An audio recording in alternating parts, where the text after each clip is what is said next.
দুঃখজনক বিষয়, আমাদের মা বাবা যখন জীবিত থাকে তাদের দাম, তাদের মূল্য আমরা বুঝি না, তাদেরকে সম্মান করি না, তাদের মুখে একটু খাবার নিয়ে যেয়ে দিই না, তাদের পাশে একটু বসি না। দুনিয়ার সবার জন্য আমার সময় হয়, আমার স্ত্রীর জন্য, আমার সন্তানদের জন্য, আমার নিজের জন্য, সবার জন্য সময় হয়। আমার মা বাবার জন্য একটু সময় আমরা দিতে পারি না। মৃত্যুর পরে বুঝে আসে, জীবিত থাকলে আমরা মূল্যায়ন করতে পারি না। কিন্তু একটা মা তার সন্তানের জন্য কত কষ্ট করেছে। যারা পিতা হয়েছেন, যারা বাবা হয়েছেন, তারা কিছুটা টের পেয়েছেন। আপনার স্ত্রী যখন আপনার সন্তানকে তার গর্ভে রেখেছিল, আচ্ছা বলেন তো, আপনি দেখেছিলেন কি কষ্টই না পেয়েছিল আপনার স্ত্রী। একটা মা প্রথম 3-4 মাস খেতে পারে না, খাবার খেলেই বমি হয়ে যায়। আর বমি হওয়াটা কি কম কষ্টের কথা? মনে হয় যে নাড়ি বুড়ি সব বের হয়ে চলে আসবে, গন্ধ সহ্য করতে পারে না। এই বাচ্চাটা যখন 4 মাস, 5 মাস, 6 মাসের হয়, যখন বড় হয়, মার শরীরটা তখন ভারী হয়ে যায়। মা ডান কাঁধে যদি শুয়ে থাকে, বাম কাঁধ হতে পারে না, শুয়ে থাকলে উঠে বসতে পারে না, বসলে পারে শুতে পারে না। কত রাত চলে যায় ওই মার, ঘুম চোখে আসে না, খাবে খেতে পারে না। কষ্টের পরে কষ্ট করে একটা সন্তানের এই দুনিয়াতে মুখ দেখায়, একটা সন্তানকে প্রসব করে একটা মা। কত কষ্টই যে আল্লাহ করে।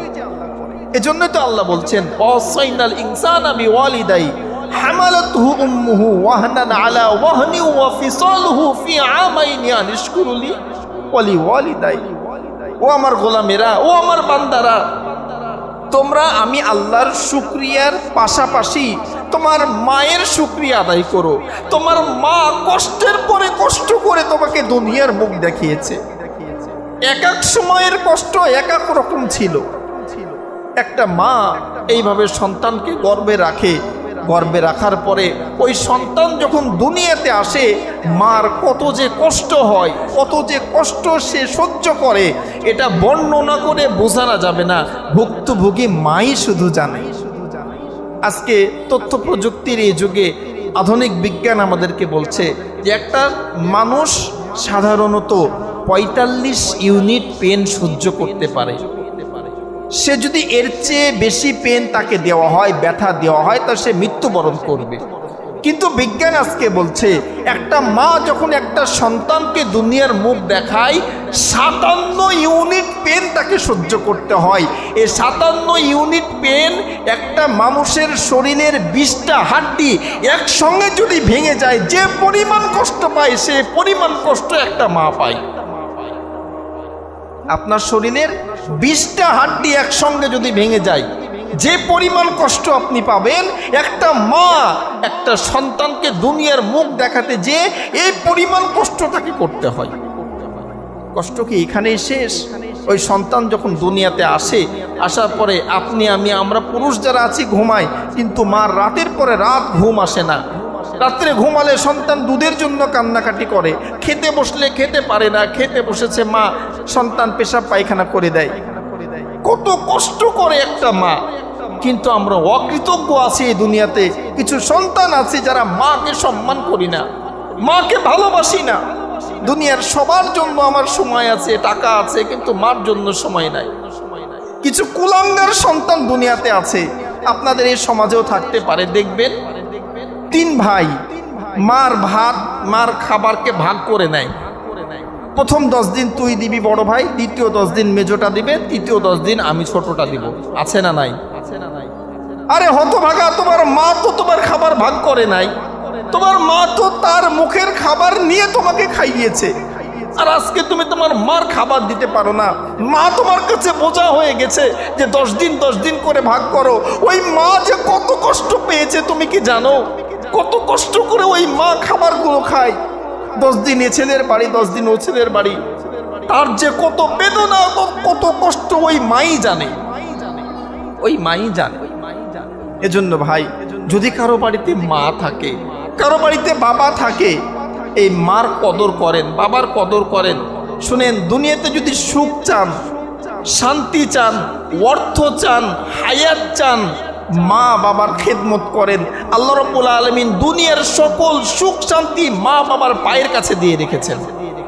দুনিয়াতে আপনি কি চান সব আল্লাহ দিয়েছেন। নবীজি বলছেন হুমা জান্নাতুকা ওয়া নারুক, তোমার বাবা মাই তোমার জান্নাত, তোমার বাবা মাই তোমার জাহান্নাম। বাবা মার সেবা করে যদি দোয়া নিতে পারেন, দুনিয়াতে আর কিছু আপনার দরকার নাই। আর আপনি যদি কাবা শরীফের ইমামও হন, আর আপনার মা যদি আপনার পরে নারাজ থাকে, আপনার বাবা যদি আপনাকে বদদোয়া করে, আপনার জান্নাত হবে না, হবে না, হবে না, জান্নাতি হতেই পারেন না আপনি। এর বাস্তব উদাহরণ নবীর সাহাবীর জীবনী থেকে। হযরতে আলকামা রাদিয়াল্লাহু তাআলা আনহু, এই আলকামা রাদিয়াল্লাহু তাআলা আনহু মৃত্যু শয্যায়, নবীজি জীবিত আছেন, মৃত্যুর সাকরাত শুরু হয়ে গেছে, যন্ত্রণা শুরু হয়ে গেছে, কিন্তু মৃত্যু হচ্ছে না। হযরতে আলকামা রাদিয়াল্লাহু তাআলা আনহুর স্ত্রী নবীর দরবারে যেয়ে বলছেন, ইয়া রাসূলুল্লাহ, ইয়া হাবিবাল্লাহ, নবী গো, আপনার সাহাবী আলকামার তো সাকরাতুল মাউত শুরু হয়ে গেছে, মৃত্যুর যন্ত্রণা শুরু হয়ে গেছে, কিন্তু তার মৃত্যু হচ্ছে না গো নবী। আপনি যদি একটু যে তাকে তাকরীর করতেন, তাকে যদি কালেমা পড়াতেন, তাহলে তার মৃত্যুটা ভালো মৃত্যু হতো। নবী করিম সাল্লাল্লাহু আলাইহি ওয়াসাল্লাম সাহাবীদেরকে বললেন, ওরে সাহাবীরা, এই আলকামারের মা বাবা কি জীবিত আছে?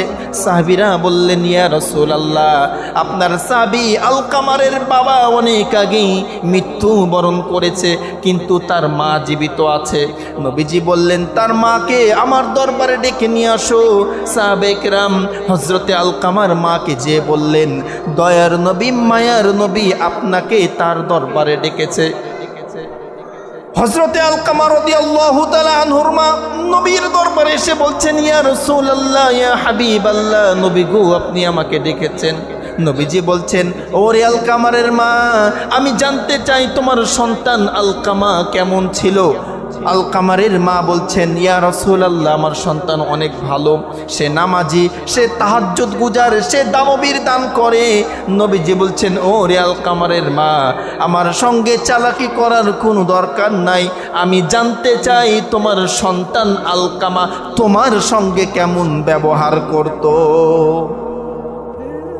এই কথা শোনার পরে নবীর সাহাবী আলকামা রাদিয়াল্লাহু তাআলা আনহুর মা টুকরে টুকরে কাঁদতে শুরু করেছেন। ডাক দিয়ে বলেন, ইয়া রাসূলুল্লাহ, ইয়া হাবিবাল্লাহ, নবী গো, আমার আলকামা সব দিকেই ভালো ছিল, কিন্তু আমার আলকামা স্ত্রীর কথা শুনে আমার পরে জুলুম করত, নির্যাতন করত। আমি মার সেবা যত্ন করত না, আমি মার সম্মান সে দিত না, আমি মা আমাকে সে কষ্ট দিত। নবীজি বলছেন, ওরে আলকামারের মা, তুমি তোমার সন্তান আলকামাকে মাফ করে দাও। আলকামারের মা ডাক দিয়ে বলেন, ইয়া রাসূলুল্লাহ, ইয়া হাবিবাল্লাহ, আমি আমার সন্তানের পরে এতই রাগ করেছি, এতই কষ্ট পেয়েছি গো নবী, আমার সন্তান আলকামাকে আমি মাফ করতে পারবো না, মাফ করতে পারবো না, আমাকে খুব কষ্ট দিয়েছে জীবনে।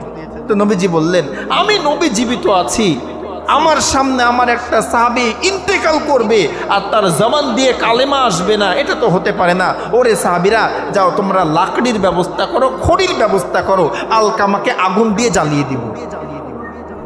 দেখেন মার কত ভালোবাসা সন্তানের।